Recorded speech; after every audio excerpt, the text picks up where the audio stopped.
پچھلی کہانی میں ہم نے دیکھا تھا کہ کس طرح رات کے ٹھیک 3 بجے ایک ہولناک اور طاقتور شیطان نے زویا کی معصومیت پر اپنی کالی نظر ڈالی۔ وہ زویا کو اس کے ہنستے کھیلتے گھر سے زبردستی اٹھا کر اندھیروں اور خوف کے اس جہنم میں لے آیا جہاں کوئی انسان قدم رکھنے کا سوچ بھی نہیں سکتا۔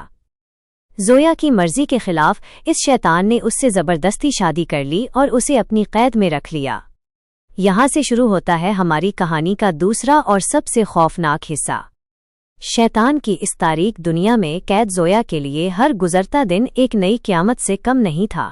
دن اور رات کا فرق مٹ چکا تھا اور ہر طرف صرف چیخیں اور پراسرار سائے تھے۔ ابھی اس دردناک شادی کو 1 ہی سال گزرا تھا کہ زویا پر قدرت کا ایک ایسا عجیب اور ہولناک قہر ٹوٹا جس کا اس نے خواب میں بھی نہیں سوچا تھا۔ زویا امید سے تھی، لیکن اس کے بطن میں پلنے والی اولاد کوئی عام انسان نہیں تھی۔ 9 مہینے پورے ہوتے ہی زویا نے ایک ساتھ 3 بچوں کو جنم دیا، جن میں 1 لڑکا اور 2 لڑکیاں تھیں۔ جب وہ بچے پیدا ہوئے تو اس اندھیری کوٹھری میں ایک ایسی تیز اور عجیب چیخ گونجی جو عام بچوں کی نہیں تھی۔ زویا نے جب کانپتے ہوئے اپنے بچوں کی طرف دیکھا تو اس کا کلیجہ منہ کو آ گیا۔ ان بچوں کا روپ دیکھ کر جہاں زویا خوف سے پاگل ہو رہی تھی اور زارو قطار رو رہی تھی، وہیں ایک ایسا منظر ہوا جو اس دنیا میں کبھی نہیں ہوا تھا۔ ان بچوں کو سامنے دیکھ کر خود وہ ظالم اور طاقتور شیطان بھی ایک پل کے لیے بری طرح گھبرا گیا اور پیچھے ہٹ گیا۔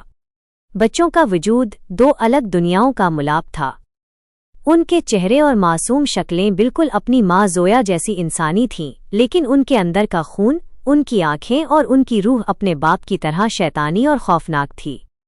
زویا اپنے نصیب پر رو رہی تھی کہ اس نے چاہ کر بھی شیطان کی نسل کو اس دنیا میں جنم دے دیا تھا۔ کہانی میں سچی حیرت اور خوف کا آغاز تب ہوا جب وہ بچے ابھی محض چند ہی دنوں کے تھے۔ وہ نہ تو عام بچوں کی طرح رینگ سکتے تھے اور نہ ہی روتے تھے۔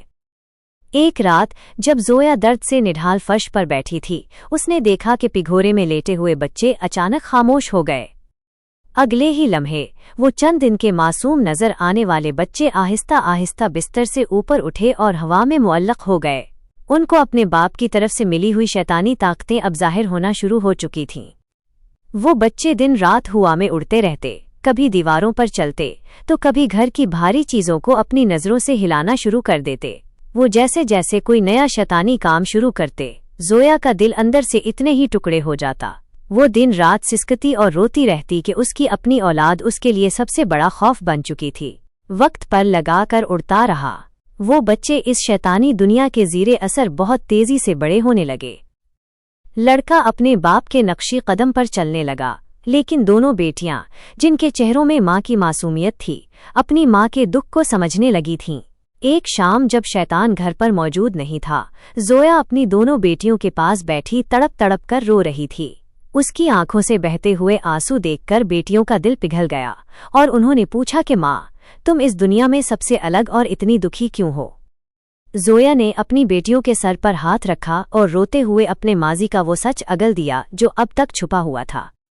زویا نے کہا، میری بچیوں، مجھے اس اندھیرے، اس بدبودار اور شیطانی ماحول سے نفرت ہے۔ میں اس دنیا کی مخلوق ہی نہیں ہوں۔ میں انسانوں کی اس خوبصورت دنیا سے آئی ہوں جہاں روشنی ہوتی ہے، جہاں محبت ہوتی ہے۔ تمہارے اس ظالم باپ نے مجھے میرے ہنستے کھیلتے گھر سے، میرے ماں باپ سے زبردستی اٹھایا تھا اور میری زندگی تباہ کر کے مجھے یہاں قید کر دیا۔ تم دونوں میری اولاد ہو، لیکن میں اس قید میں مزید نہیں جی سکتی۔ ماں کے منہ سے گزری ہوئی یہ ہولناک داستان اور اس کے بہتے ہوئے آنسو دیکھ کر دونوں بیٹیوں کے اندر کا انسانی خون جوش مارنے لگا۔ ان کا غصہ اپنے باپ کے خلاف حد سے بڑھ گیا۔ دونوں بہٹیوں نے اسی وقت ایک دوسرے کا ہاتھ مضبوطی سے پکڑا اور اپنی روتی ہوئی ماں کے آنسو پونچھتے ہوئے ایک بڑا اور تاریخی فیصلہ کیا۔ انہوں نے زویا کی آنکھوں میں آنکھیں ڈال کر کہا کہ اب بہت ہو چکا۔ انہوں نے ٹھان لی کہ چاہے ان کو اپنے سگے باپ سے ہی کیوں نہ لڑنا پڑے، چاہے انہیں اپنی جان کی بازی ہی کیوں نہ لگانی پڑے، وہ اپنی معصوم ماں کو اس عذاب اور شیطان کے چنگل سے ہمیشہ کے لیے چھٹکارا دلوا کر رہیں گی۔ انہوں نے فیصلہ کر لیا تھا کہ وہ اپنی ماں کو اس تاریک جہنم سے صحیح سلامت نکالیں گی اور واپس انسانوں کی اسی خوبصورت دنیا میں بھیج دیں گی جہاں سے ان کی ماں کو لایا گیا تھا۔